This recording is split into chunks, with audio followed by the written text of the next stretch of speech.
The alarm started ringing at 3 in the morning. Captain Minho rolled out of his bed in the Earth Defense Fleet quarters and grabbed his uniform. Something was wrong. Alarms at this hour meant only one thing. Unknown ships had entered their space. He ran to the command center. The night crew was already staring at their screens with worried faces. Lieutenant Quan looked up when Minho entered. "Sir, we have 5 ships near Mars. They're big, maybe colony ships. But they're damaged badly. Life support is failing on 3 of them." Minho looked at the screen. The ships were strange. They had a design he had never seen before. They were not from Earth, and they were not from any of the species in the Galactic Council that humanity had met since joining 5 years ago. "Are they responding to our signals?" Minho asked. "Yes, sir. They're asking for help. They say they need emergency assistance. Their people are dying." Minho made a quick decision. "Send our rescue ships. Get medical teams ready. I want to know who they are and what happened." 2 hours later, Dr. Hana was standing in the medical bay looking at something she had never seen before. The aliens were tall and thin. Their skin was pale blue and seemed to glow slightly in the dark. They were weak and sick. Many of them were dying. "Can you help them?" Minho asked. He had come down to see the situation himself. Hana nodded slowly. "I think so. But their biology is strange. They absorb radiation naturally. In fact, they need some radiation to stay healthy. Right now, they're sick because they haven't had any radiation for too long." "Radiation? That's unusual. Very unusual. But not dangerous to us. They can control it. They don't release it. They just absorb it from their environment." Minho watched as Hana worked to save the aliens. She moved some of them to a special room where she could give them small amounts of safe radiation. Within hours, they started getting better. One of the aliens opened his eyes. He looked at Hana and then at Minho. "Thank you," he said in a weak voice. The translation device made his words clear. "I am Elder Vesh. We are the Valith people. Why are you here?" Minho asked gently. "What happened to your ships?" Vesh's face became sad. "We were banished. The Galactic Council discovered our ability to absorb radiation. They said it was unnatural. They said we were dangerous. They voted to exile us. We were given 1 week to leave Council space. We had to leave our home world. Many of our people died on the journey. We heard that Earth was kind. We came here hoping you would help us." Minho felt anger rise in his chest. "They threw you out just for being different?" "Yes, they said our genetics were a crime against nature. But we have lived this way for millions of years. We have never hurt anyone." Before Minho could respond, his communication device buzzed. It was Ambassador Subin calling from Earth. "Minho, we have a problem. The Galactic Council has sent us a message. They know about the Valith ships. They're ordering us to turn them away. If we help them, they say humanity will be expelled from the Council." Minho looked at the sick and dying aliens in the medical bay. He looked at Vesh, who was watching him with hope in his eyes. "What are you going to tell them?" Minho asked. Subin was quiet for a moment. "I'm calling an emergency meeting of Earth's government. But I already know what I'm going to recommend. We can't turn them away, Minho. It would be wrong." 3 days later, Ambassador Subin stood in front of the United Earth Council. The room was full of representatives from every nation on Earth. The debate had been long and angry. Some people wanted to obey the Galactic Council. They said humanity was too new to the galaxy. They said Earth needed the Council's trade and protection, but others disagreed. They spoke about Earth's history. They talked about times when refugees had been turned away and how humanity had regretted it later. They talked about what it meant to be human. Dr. Hannah came to the meeting and showed videos of the Valith. She showed how they were just a normal species with an unusual ability. She proved they were not dangerous. Yuna, a young sociologist, presented her research. She had interviewed the Valith survivors. She had learned their history. She told the council about Valith art, music, and culture. She showed that they were people, just like humans. They had families. They had dreams. They had children. They are not monsters, Yuna said. They are refugees running from prejudice. We know what that feels like. Our own history is full of it.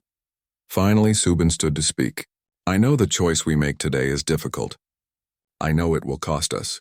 The Galactic Council will punish us. We will lose trade agreements. We might lose protection. But I also know this. If we turn away dying people because someone else says they're dangerous, when we know they're not, then we lose something more important. We lose who we are. The vote was close, but it was clear. Earth would grant asylum to the Valith. When Minho told Vesh the news, the old alien began to cry. "Why?" he asked. "Why would you risk so much for us?" "You barely know us," Minho sat down next to him. "Because it's the right thing to do, and because humans understand what it means to be judged unfairly. We spent thousands of years fighting each other over differences. We almost destroyed ourselves. We finally learned that being different doesn't make you dangerous. It makes you valuable." Within a week, the Galactic Council sent their response. Earth's membership was suspended. All trade agreements were canceled. Council ships were forbidden from entering Earth's space. Humanity was isolated, but the Valith were safe. Their ships were repaired. Homes were being built for them on Earth and on Mars. The children were going to schools. The adults were learning to live in their new home. Minho stood on the observation deck of his ship and looked at Earth below. He thought about the cost of their choice.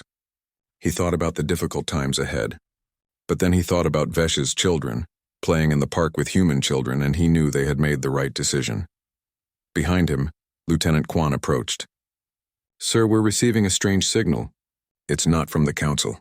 It's from somewhere far away. What does it say?" Quan looked puzzled.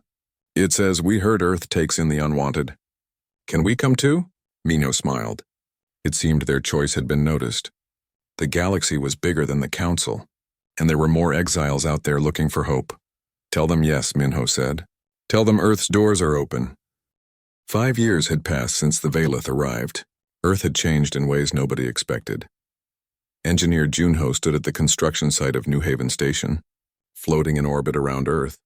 The station was massive, bigger than anything humans had built before. It had to be. It was home to more than just the Valith now. The Mindari had come next. They were small, with large heads and gentle eyes. They could speak to each other with thoughts instead of words. The Galactic Council had exiled them for thought crimes. The Council said telepathy was an invasion of privacy. They said the Mindari could read minds and steal secrets, but that was not true. The Mindari could only share thoughts with those who wanted to share. They were peaceful and kind.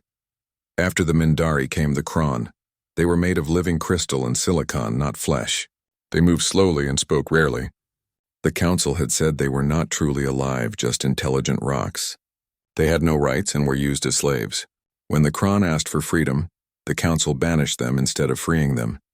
Then came the Pip. They looked like human children, but were fully grown adults. They had refused to build weapons for the Council. They were pacifists who believed violence was always wrong. The Council called them useless and sent them away. Each time a new species arrived, the message was the same. The Galactic Council had rejected them, and each time, humanity said yes. Junho watched as a Kron worker shaped a piece of the station with incredible precision. Their crystal hands could manipulate metal and stone in ways no human tool could match. Next to the Kron, a Valith technician was installing a power system. The radiation from the reactor did not harm her. Instead, she could work safely in places that would kill a human. "It's beautiful, isn't it?" a voice said behind him. Junho turned to see Yuna, the sociologist who had helped save the Valith 5 years ago. She was older now, her hair starting to show gray. She had spent these years documenting every refugee species that arrived. She interviewed them, learned their stories, and shared them with Earth's people. "It is," Junho agreed. "Different species working together. Building something none of us could build alone. That's what I want people to understand," Yuna said. She held up a tablet showing her latest article. "The Council sees differences as problems. We see them as solutions. A Valith can work with radiation. A Kron can shape metal with their hands. A Mindari can coordinate 100 workers instantly. Together we're stronger." "Are people on Earth accepting that message?" Junho asked. He knew that not everyone was happy. Food was more expensive now. Jobs were harder to find.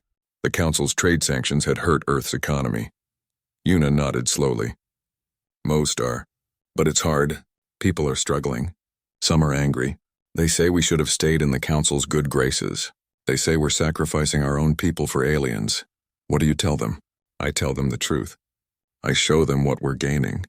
The Mindari are teaching us about consciousness and the mind. The Kron are sharing engineering knowledge we never dreamed of. The Pip are showing us better ways to grow food. Yes, we're spending resources to help them, but they're helping us too. It's not charity. It's cooperation." Down on Earth, Ambassador Subin was facing a crowd of angry protesters outside the government building. They held signs that said Earth first and feed humans, not aliens. Subin stood on the steps and listened as they shouted. She did not run away or hide. When they finally quieted down, she spoke. "I understand your anger," she said. Her voice was calm but firm. "These are hard times. I know many of you have lost jobs. I know food prices are high. I know you're worried about your families. But let me tell you what I know." She pulled out her tablet and showed them images on a large screen. "This is Taiho. He's a farmer from the south. Last year, his crops were dying from a new disease. The PIP studied it and found a cure. Taiho's farm is producing more food now than it ever did before." Another image appeared. "This is Jisoo. She has a rare disease. Human doctors could not help her. But a Mindari healer, using their understanding of the mind and body, found a treatment. Jisoo is healthy now." More images followed. Stories of cooperation. Stories of problems solved together. Stories of humans and aliens becoming friends. "Yes, we have paid a price," Subin said. "The Council's sanctions hurt us. But we have also gained something. We have gained partners, friends, allies, and knowledge. The Kron are teaching us engineering that will transform our space program. The Valith are helping us build better power systems. The Mindari are expanding our understanding of medicine and psychology." One protester shouted, "But what about Earth? What about humans?" Subin looked directly at him. "This is about Earth. This is about humanity. We are not abandoning our people. We are investing in our future. Do you know why the Galactic Council is so powerful? Because they control trade and technology, but they keep species separate. They don't share. They don't cooperate. They keep everyone weak and dependent on them." She pointed up at New Haven Station, visible as a bright spot in the evening sky. "Up there, we're building something different. We're learning from each other, sharing knowledge, working together. In 10 years, we will be stronger than we ever could have been in the Council, and we will have done it our way. With compassion, with cooperation, with respect for all beings." The crowd was quieter now. Some people were nodding. Others still looked angry but thoughtful. Later that night, Dr. Hana was in her lab studying Mindari biology. A young Mindari named Sora sat across from her. Sora was helping Hana understand how Mindari telepathy worked. "Can you really not read my thoughts without permission?" Hana asked. Sora shook her head. "No, it would feel wrong. Like entering your home without knocking. Your thoughts are private unless you choose to share them. But the Council said you were dangerous." Sora's large eyes became sad. The Council feared what they did not understand. Some leaders thought we might read their secrets. But we would never do that. It goes against everything we believe. Hana made notes on her tablet. "Your people could revolutionize communication. Ships could coordinate perfectly. Medical teams could share knowledge instantly. Why didn't the Council see that?" "Because they saw us as a threat, not as partners," Sora said quietly. "When you fear someone, you cannot see their gifts. You only see danger." Hana thought about that. It was true. Fear made people blind. Back on New Haven Station, Junho was finishing his work when he got a call from Captain Minho. "Junho, I need you to come to the command center. We have a situation." When Junho arrived, he found Minho staring at a star map. "What's wrong?" Minho pointed at the screen. "We've intercepted communications from the Galactic Council. They're calling us a threat now. They say we're building an army of exiles. They're talking about sending a fleet to quarantine Earth. Are they really going to attack us? I don't know. But we need to be ready. I need you to work with Hyunwoo. He's training defense forces. We need better ships, better weapons. Can the refugees help?" Unyo thought for a moment. "Yes, the Kron can build ships faster than we can. The Valith can power them in ways we never imagined. The Mindari could coordinate our defenses. And the PIP, even though they won't fight, can help with medicine and supplies." Minho nodded. "Then that's what we'll do. Not because we want war, but because we won't let the Council destroy what we've built. These people trusted us. We will protect them." As Junho left to begin work, he looked out at the station around him. Humans, Valith, Mindari, Kron, and PIP were everywhere, working together, living together, building a future together. The Galactic Council had meant to punish Earth by isolating them. But instead, they had created something new, something stronger, a community built on acceptance instead of fear. Junho smiled. Let the Council come. They would find that Earth and her friends were not so easy to break. 10 years after the Valith arrived, Earth and the refugee species had built something the galaxy had never seen before. They called it the Free Coalition. Commander Hyunwoo stood in the training center watching mixed-species military units practice together. A human soldier worked alongside a Valith technician and a Kron engineer. They moved like they had been teammates for years. "Fire on the target," Hyunwoo ordered. The team acted instantly. The human soldier operated the weapon system. The Valith absorbed excess heat from the guns, keeping them from overheating. The Kron reinforced the weapon platform with their crystal body, making it stable and precise. They hit the target perfectly. Hyunwoo smiled. When he had started this program, people thought he was crazy. How could you train soldiers from different species who could barely communicate? But then the Mindari volunteers had changed everything. A Mindari named Jiwon approached Hyunwoo. "Commander, the fleet is ready for inspection." Hyunwoo followed Jiwon to the observation deck. What he saw took his breath away. Hundreds of ships filled the space around Earth and New Haven Station. They were not like Council ships. These ships were different. They were built by combining human engineering with Kron construction methods. They were powered by systems that used Valith radiation absorption. They were beautiful and deadly. "How many do we have now?" Hyunwoo asked. 247 combat ships, 300 support vessels, and every ship has a mixed crew. Humans, Valith, Kron, Mindari, and Pip working together. "The Pip too? I thought they were pacifists." Jiwon nodded. "They won't fight, but they serve as medical staff and engineers. They fix ships and heal the wounded. They say that saving life is as important as defending it." Meanwhile, in a laboratory on Earth, Dr. Nari was making a discovery that would change everything. She was human, but her research team included scientists from every refugee species. They had been working together for 3 years on a project that combined knowledge from all their different civilizations. "I think we've done it," Nari said, staring at her screen. Her Kron colleague, a being named Ven, looked at the data. "Confirmed.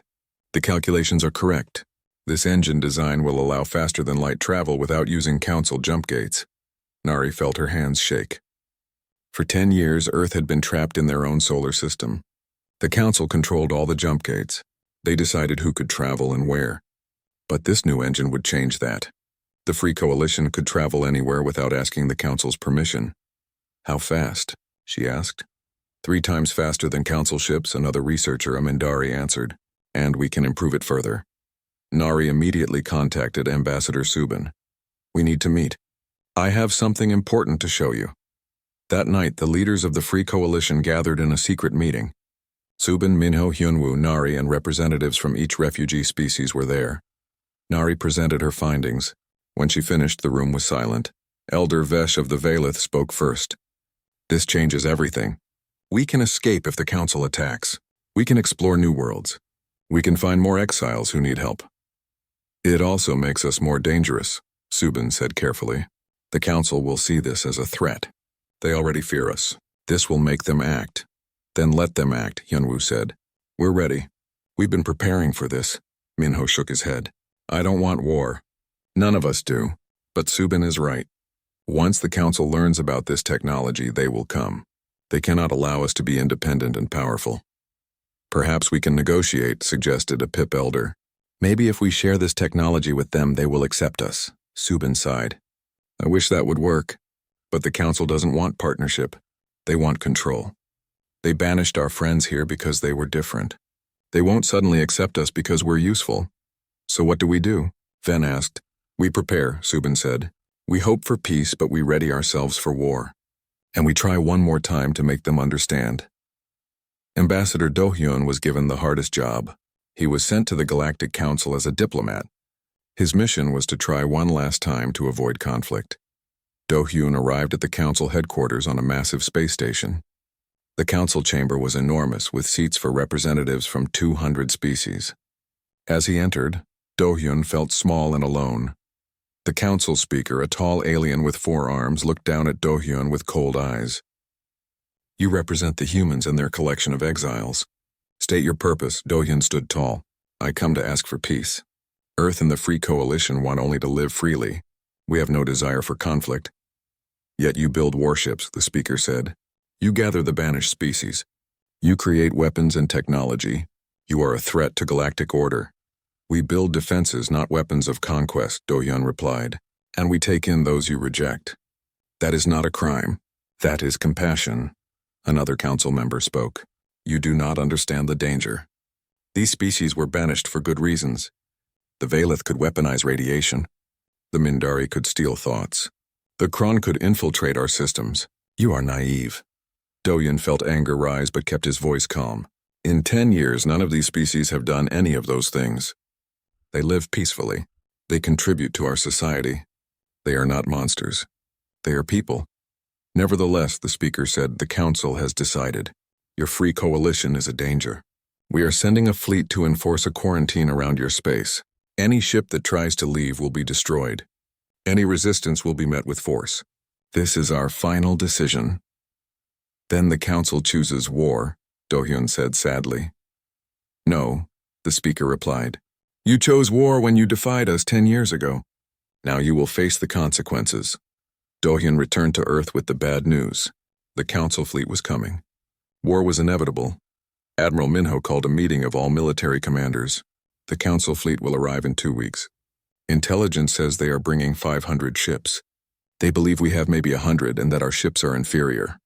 They're wrong on both counts, Hyunwoo said with a grim smile.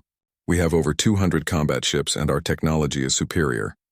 But they still have numbers, Minho cautioned. And they have experience.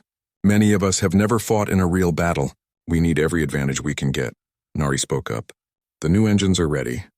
We can install them in all ships within a week. That gives us superior speed and maneuverability. The Mindari can provide instant communication, Ji-won added. No council fleet has ever had that advantage. We can coordinate perfectly. And the Valeth can absorb energy from their weapons, said a Valeth commander. Their plasma guns will be less effective against us. Minho nodded. Good. But remember, our goal is not to destroy them. We want them to leave us alone. We fight only to defend ourselves. In the days that followed, the entire coalition prepared. Ships were equipped with the new engines. Weapons were tested. Crews drilled constantly. On Earth, Yuna continued her work, documenting everything. She knew that whether they won or lost, this moment would define them. She interviewed a young human soldier named Unji, who was preparing for her first battle. Are you afraid? Yuna asked. Yes, Unji admitted. But I'm also proud. I'm fighting alongside friends from 6 different species. We're defending something beautiful, something worth protecting, a place where being different is celebrated, not punished.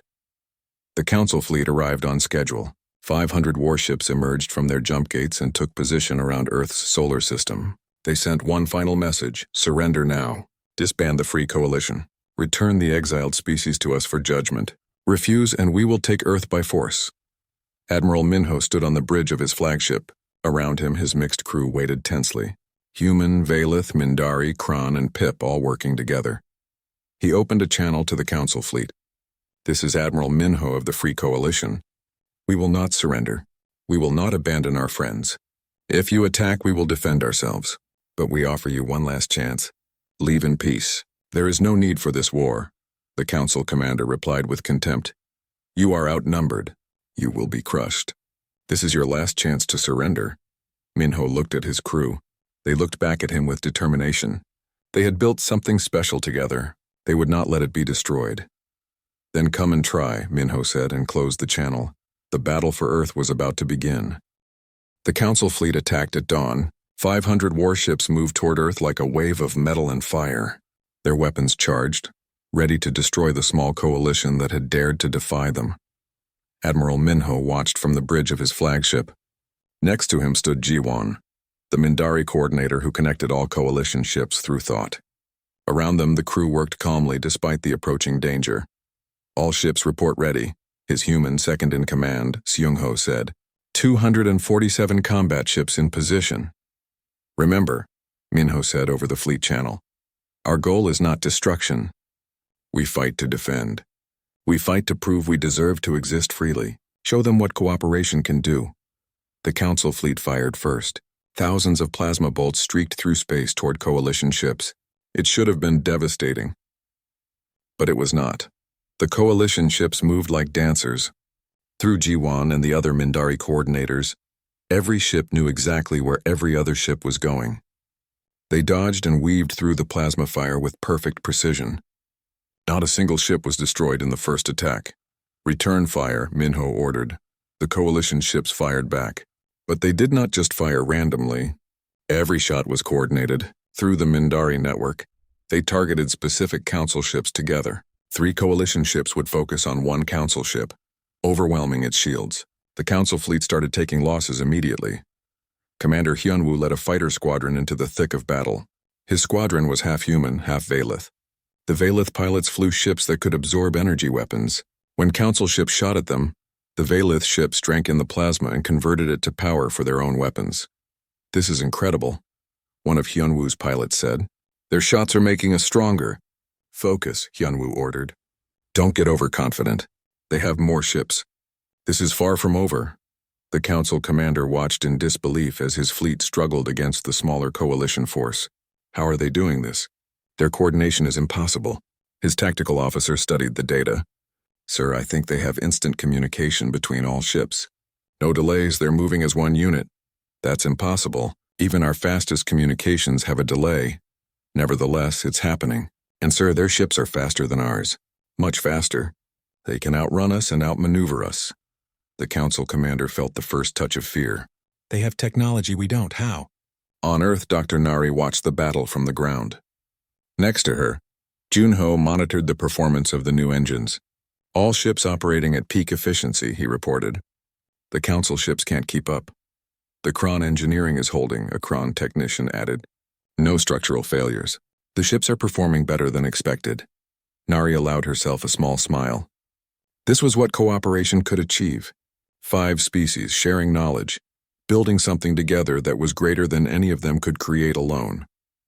In space, the battle continued. The council fleet tried to adapt, but they could not overcome the coalition's advantages. Every time they tried a new tactic, the Mindari network allowed the coalition to respond instantly. Every time they tried to corner coalition ships, the superior engines let them escape. Every time they used their energy weapons, the Valith crews absorbed the power. But numbers still mattered. Even with all their advantages, the coalition was outnumbered more than 2 to 1. Slowly, coalition ships started taking damage. Some were destroyed. Crews died. On one damaged coalition ship, a PIP medical team worked frantically to save wounded crew members. Even as the ship shook from weapons fire, they calmly treated humans, Valith, and Kron alike. This was their way of fighting. Not with weapons, but with healing.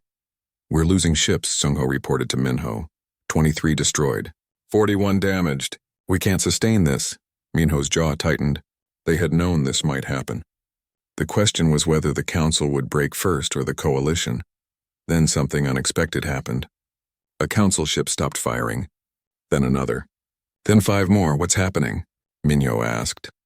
Jiwon's eyes went distant as she focused on the Mindari network. "The council crews are confused.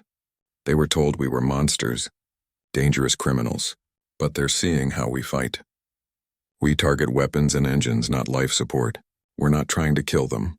We're trying to disable them, and when their ships are disabled, we're sending medical aid." It was true. Throughout the battle, whenever a council ship lost power, coalition rescue ships would approach. They would offer medical assistance. They would send PIP healers. At first, council crews refused. But as the battle wore on and more council soldiers were wounded, some started accepting help. One council captain found himself facing a coalition ship after his weapons were destroyed. He waited for the killing shot. Instead, the coalition ship hailed him. "Your ship is disabled," a human voice said. "We have PIP medical staff ready to help your wounded. Do you accept?" The council captain was stunned. "You're offering to help us? We're your enemies." "Your soldiers following orders," the voice replied. "Your leaders chose this war, not you. We have no desire to kill you. Will you accept medical aid?" The captain looked at his wounded crew. He thought about the propaganda he had been told. These were supposed to be dangerous criminals, but they were offering mercy. "Yes," he said quietly. "We accept." Within the hour, PIP healers were on board the council ship treating the wounded. The council crew watched in amazement as aliens they had been told were exiles and criminals worked tirelessly to save their lives. One wounded council soldier looked up at the PIP healer treating him. "Why are you helping me?" "I was trying to kill you," the PIP smiled gently. "Because life is precious. All life. That's what we believe." That's what humans taught us when they took us in. They showed us that mercy is strength, not weakness. Word spread through the council fleet. Ship after ship stopped fighting. Some surrendered. Others simply stopped firing and waited to see what would happen. The council commander watched his fleet fall apart. "They're not monsters," one of his officers said quietly. "We were told they were dangerous. But they're showing us mercy." The council commander felt something break inside him. He had believed the propaganda. He had thought he was fighting for justice. But his enemies were showing more honor than he had been told they possessed. "Ceasefire," he ordered. "Signal the fleet to cease fire." The battle ended suddenly. The council fleet stopped attacking. In the silence that followed, the two fleets faced each other across space. Admiral Minho opened a channel to the council commander. "Do you surrender?" The council commander's face appeared on the screen. He looked tired and defeated. I request terms. We have lost. We cannot continue this fight. We don't want to destroy you," Minho said. "We never did. We want only to live freely. We want to be left alone." "But you've won," the council commander said. "You could demand anything, reparations, territory. You could humiliate us." Minho shook his head. "We could, but we won't. Here are our terms. You leave. You go home. You tell the council what happened here. Tell them that the Free Coalition wants peace, not war. Tell them we will defend ourselves if attacked, but we will never attack them. Tell them that the exiles they rejected are not monsters. They are people who deserve to exist in peace." The council commander stared at him. "That's it? You just want us to leave?" "Yes, take your wounded. We'll provide medical supplies if you need them. But go home. And remember what you learned here today." The council commander nodded slowly. "I will remember. And I will tell them. But I warn you, the council will not accept this defeat easily. They will try again. Then we'll be ready," Minho said. "But we'll always offer peace first. That's what makes us different from them." As the council fleet began to withdraw, collecting their damaged ships and wounded crews, something remarkable happened. Several council ships requested permission to stay. Their crews wanted to join the Free Coalition. "We don't want to go back," one council captain said. "What we saw here, the way your people work together, the way you show mercy even to enemies. That's the galaxy we want to live in, not the council's galaxy of fear and exclusion." Ambassador Subin met with these defecting crews. "You're welcome to stay," she said. "But you must understand what you're joining. We're not perfect. We struggle, we argue, but we try to treat all beings with respect. We try to learn from each other. Can you commit to that?" They could, and they did. In the days after the battle, Yuna interviewed soldiers from both sides. She documented what had happened. She collected stories of coalition mercy and council confusion. When she published her account, she called it "The Day We Chose Peace." The Free Coalition had won their first battle, but more importantly, they had won it their way. With courage, cooperation, and compassion, they had proved that strength and mercy could exist together. Admiral Minho stood on the bridge of his ship and looked at Earth below. They had paid a price. Good people had died defending their home, but they had survived, and they had shown the galaxy what was possible when different peoples worked together. "What happens now?" Seungo asked. Minho smiled. "Now we see if the galaxy was paying attention." 2 years after the battle, the galaxy was changing in ways nobody had expected. Ambassador Subin sat in her office reading reports from across known space. Each report told a similar story. Species in the Galactic Council were questioning their leaders. They were asking why the exiles had been banished. They were asking why the Council had lied about the Free Coalition being dangerous monsters.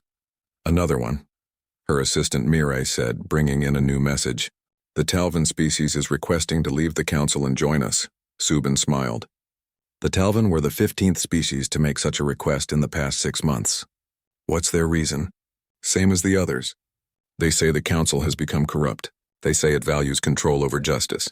They want to be part of something better. Subin thought carefully. The Free Coalition was growing faster than they could manage. Each new species brought challenges, different needs, different cultures, different problems. But they also brought gifts. Knowledge, skills, perspectives that made everyone stronger. "Tell them yes," Subin said, "but remind them what they're joining. We're not perfect. We're building something new, and it's messy and difficult. We argue, we disagree, but we treat each other with respect." "Can they commit to that?" "I'll tell them," Mirai said. Across the galaxy, the Council was fracturing. In the Great Council chamber, representatives were shouting at each other. Some wanted to attack the Free Coalition again. Others wanted to negotiate. Still others wanted to leave the council entirely. Order, the council speaker demanded, banging his ceremonial staff. We must present a united front. United? A representative challenged. How can we be united when you lied to us? You told us the exiles were dangerous. You told us Earth was building an army to conquer the galaxy. But they defeated our fleet and let them go home. They offered medical aid to our wounded. Where is the danger you promised? Other voices joined in. My people are asking questions. Why were the Valith exiled? Because they absorb radiation? That's not a crime. Why were the Mindari banished? Because they can communicate with thoughts? That's a gift, not a threat. The council speaker tried to restore order, but it was no use. The truth had spread too far. The council's propaganda had been exposed.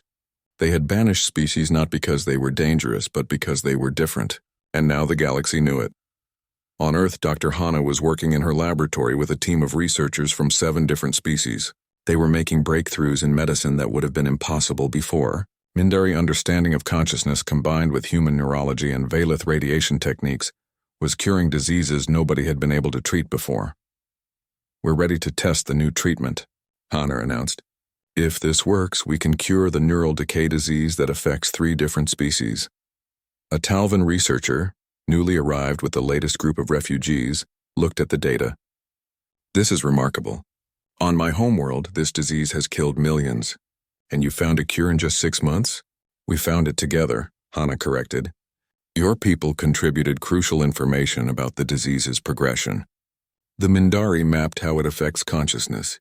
The Valith discovered how certain radiation frequencies can slow it down. Humans developed the delivery system.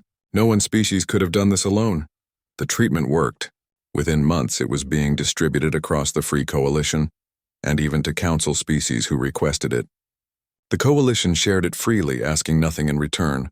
Why give it away? One council diplomat asked when the Coalition offered the treatment. You could demand concessions. Force us to recognize your sovereignty. Ambassador Subin smiled. Because healing is not a bargaining chip. Because we believe knowledge should be shared. Because maybe if we show you enough kindness, you'll stop seeing us as enemies. At New Haven Station, Engineer Junho was overseeing an expansion. The station had grown massive, home to over 2 million beings from 20 different species. It was a city in space, alive with trade, culture, and cooperation. Junho walked through the markets where Kron artisans sold crystal sculptures next to human artists, where pip farmers offered fresh vegetables grown in innovative hydroponic gardens, where Valith engineers traded technology with Talvan shipbuilders. It was chaotic and beautiful. It's amazing, isn't it? A voice said. Junho turned to see Yuna, now recognized across the galaxy as the chronicler of the Free Coalition. It is, Junho agreed. 10 years ago, this would have been impossible to imagine. I'm finishing my book, Yuna said. She held up a tablet. I'm calling it The Strength of the Unwanted. It tells the story of every species that came here. How they were rejected. How Earth took them in. How we built this together. What's your conclusion? Junho asked. Yuna looked around at the diverse crowds. That the galaxy's greatest tragedy was treating differences as flaws. The council kept species separate because they feared what might happen if we worked together. But look what we achieved when we cooperated. We're stronger, wiser, and kinder than any of us were alone. Her book was published and spread across the galaxy. It was read by billions. It sparked conversations on thousands of worlds. More and more species began questioning the council's authority. The council's final collapse came quietly. There was no dramatic battle or angry confrontation. One day, species simply stopped following council orders. They stopped paying tribute. They stopped attending meetings. The great council chamber sat empty. In its place, something new emerged. Representatives from across the galaxy met on New Haven Station to discuss forming a new government. They called it the Galactic Assembly. Unlike the council, it would be based on cooperation, not control. Equality, not hierarchy. Ambassador Subin was asked to help draft the founding charter. She worked with representatives from 40 species to create a document that would govern this new galaxy. The charter's opening words were simple. We believe that all thinking beings deserve respect. We believe that differences make us stronger. We believe that knowledge should be shared. We believe in cooperation over domination. We believe in peace but will defend ourselves when necessary. We are the Galactic Assembly and these are our values. Earth was invited to be a founding member. Admiral Minho, now retired, attended the ceremony. He stood with Elder Vesh, the Valeth who had arrived in a dying ship so many years ago. We did it, Vesh said quietly. We changed the galaxy. Minho shook his head. You changed the galaxy. All the exile species. You showed us what courage looks like. You survived when you were rejected. You built new lives when everything was taken from you. You stayed kind when the galaxy was cruel. Humanity just gave you a place to land. No, Vesh said firmly. Humanity gave us more than that. You gave us hope. You showed us that not everyone judges based on fear. When the galaxy said we were worthless, you said we were valuable. That changed everything. Not just for us, but for everyone watching. The ceremony was beautiful. Representatives from species that had been enemies just 2 years ago now stood together. The old council chamber had been cold and formal, designed to show power. The new assembly hall was warm and welcoming, designed for conversation. Dr. Nari was there, representing the science community. Commander Hyunwoo represented the defense forces. Yuna represented the cultural exchange programs. Yunho represented the engineering guilds. And Ambassador Subin, now old and gray, stood at the center as one of the architects of this new galaxy. The ceremony's highlight came when a representative from one of the old council species approached Subin. I must apologize, she said. My people voted to exile the refugees. We believed the propaganda. We were wrong. Can you forgive us? Subin smiled gently. Of course. We all make mistakes. What matters is that you learned. That you changed. That's what this assembly is about. Growth, learning, becoming better together. On Earth, in a small park in the rebuilt city of Seoul, an old woman sat on a bench watching children play. Human children, Valeth children, Mindari young ones, and Pip youngsters all played together. They didn't see differences. They just saw friends. The woman was Hana, now retired from her work. A young human child ran up to her. Grandma Hana, is it true that aliens used to be scary? Hana laughed. Some people thought so. But they were never scary. They were just different. And different is beautiful. My best friend is Valeth, the child said. She glows in the dark. It's so cool. It is cool, Hana agreed. And I bet you teach her things too. That's what friendship is, learning from each other. At that same moment across the galaxy on New Haven Station, a massive celebration was taking place. It was Unity Day, marking the anniversary of the day the Valeth first arrived at Earth. It had become a holiday throughout the Free Coalition and was now spreading to assembly worlds. Admiral Minho, very old now, stood on a stage looking at the crowd. Thousands of beings from dozens of species filled the plaza. He had been asked to give a speech, though he had tried to decline. I'm not good with words, he had told Subin. You don't need fancy words, she had replied. Just tell them the truth, so he did. 20 years ago, dying refugees arrived at our door. The Galactic Council told us to turn them away. They said these people were dangerous. They said helping them would destroy us. We didn't listen. We helped anyway. Not because we were smart or special,